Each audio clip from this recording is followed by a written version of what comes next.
যে টিউবওয়েলের মধ্যে আপনার পানিও ওঠে না, এই যে দেখতে পাচ্ছেন খুব কলটা টাইট। আর এই কলের মধ্যে আপনারা কিভাবে মোটর লাগাবেন অনেকে চিন্তিত থাকেন যে এটাতে মোটর লাগানো যাবে কিনা, ডাবল জেট মোটর কিভাবে লাগে বা কি আসে বিষয় সবকিছু আপনাদেরকে আজকের এই ভিডিওতে দেখাবো। আসসালামু আলাইকুম, হে হোয়াটসঅ্যাপ ব্রাদার, কি অবস্থা সবার? আমি আপনাদের সবাই কুমিল্লা কুদ্দুস। আর আজকে চলে যাচ্ছে আমি এবং মহসিন সহ আমরা চলে যাচ্ছি আমাদের পাশের এলাকা যে সালমানপুর যে বদলাবাড়ি, আর ওইখানে চলে আসলাম। এই যে দেখতে পাচ্ছেন টিউবওয়েলটি, এই টিউবওয়েলটিকে আমরা যে সরিয়ে দেন আমরা এটাতে আপনার ডাবল জেট মোটর লাগাবো। আর তার জন্য ফার্স্ট অফ অল এটা মহসিন একটু চেক করতেছে। দেখতে পাচ্ছেন যে পানি একবারেই কম আসে, তার জন্য তারা যে সিদ্ধান্ত নিয়েছে যে এই কলটা করে দেন তারা মোটর লাগাবে। তাই আমরা চলে আসলাম যে আজকে যে মোটর লাগানোর জন্য। আর দেখতে পাচ্ছেন যে আমি আর মহসিনে ফার্স্ট অফ অল যে কলটাকে খুলে নিলাম। কলটা খোলার পরে যে দেখতে পাচ্ছেন যে ডালাইয়ের যে অবস্থাটা, কারণ যে টিউবওয়েলটা যে পাইপের মধ্যে ছিল এই পাইপের যে আশপাশ যে পুরা যে ডালাইগুলো আছে সবগুলো যে আমরা ভেঙে সরিয়ে নিতে হবে, আর না হলে যে আমাদের যে মোটর লাগানো ইম্পসিবল হয়ে যাবে। আর এই যে দেখতে পাচ্ছেন এখন আমরা একটু নিচের দিকে ডাবাতে হবে, কারণ অনেক গর্ত করতে হবে। আর যে জিআই পাইপটা দেখছেন, এই যে জিআই পাইপটা মনে করেন যে এটা পুরোপুরি মনে করেন যে খুলে ফেলতে হবে। তার জন্য আমরা প্রায় 1-1.5 হাতের মতন যে আমরা পাইপটা কাটি। আর এই দিকে যে কলম পাইপ গুলো আমরা রেডি করতেছি মহসিনে।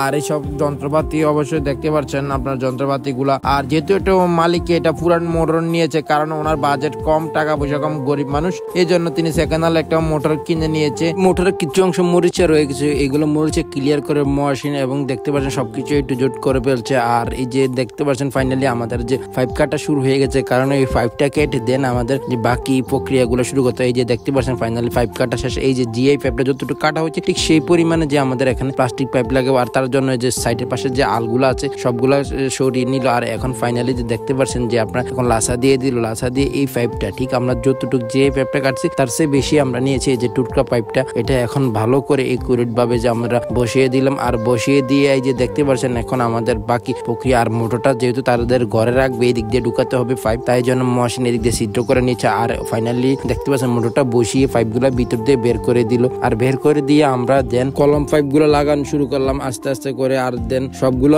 কলম পাইপ এখানে আমরা যে প্রায় 60 ফুটের মতন কলম পাইপ দিয়েছি। আর এটি ভালোভাবে দেখতে পাচ্ছেন যে আমরা টাইট করার চেষ্টা করতেছি। আর এখন আমরা আস্তে আস্তে করে কলম পাইপ ছেড়ে দিলাম। কলম পাইপ ছেড়ে দেন আমরা যে মাথার মধ্যে আমি এখন ট্যাবলন লাগিয়ে নিলাম। ট্যাবলন ভালো করে লাগিয়ে দেন এখন যে আমরা এটা সাধারণত কপ্পা বলে থাকি, আর এক এক ডিস্ট্রিক্টে এক এক ভাষায় এটাকে বলে থাকে। আর কপ্পাটাকে এখন দেখতে পাচ্ছেন ভালোভাবে ঘুরিয়ে দেন এখন যে যতটুকু হাতে সম্ভব হয়েছে ততটুকু হাতে আমরা টাইট করার চেষ্টা করে দেন। এখন যে 5 রেঞ্জ দিয়ে এখন যে ভালোভাবে যে ঘুরিয়ে টাইট করার চেষ্টা করছে, কারণ ভাই এটার উপরে যে আপনার কলম পাইপটা থাকবে।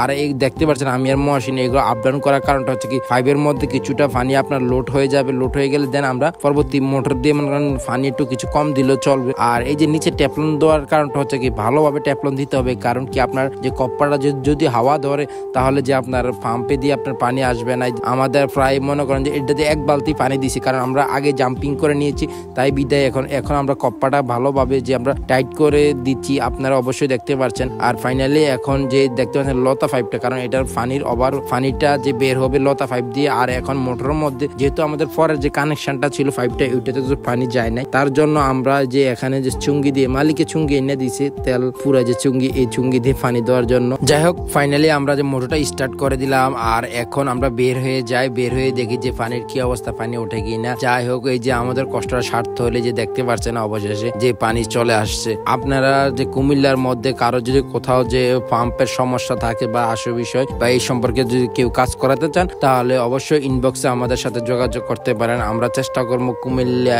এরিয়া হোক কুমিল্লার বাইরে হোক যে আমরা কাজে সার্ভিস দেওয়ার জন্য। তো আজকের আমাদের এই ভিডিওটা কেমন লাগেছে, আর আপনারা যদি সাপোর্ট দেন এরকম আরো ভিডিও দেখতে চান তাহলে অবশ্যই কমেন্ট করে জানাবেন। আমরা চেষ্টা করবো আপনাদেরকে আরো এরকম বিভিন্ন ধরনের যে ক্যাটাগরি কাজের ভিডিও দেওয়ার জন্য। দেন আমাদের যন্ত্রগুলো গোছিয়ে নিলাম। আর এখন আমাদের বাড়ি যাওয়ার পালা। সবাই ভালো থাকুন, সুস্থ থাকবেন, আবার দেখা হবে। আল্লাহ হাফেজ।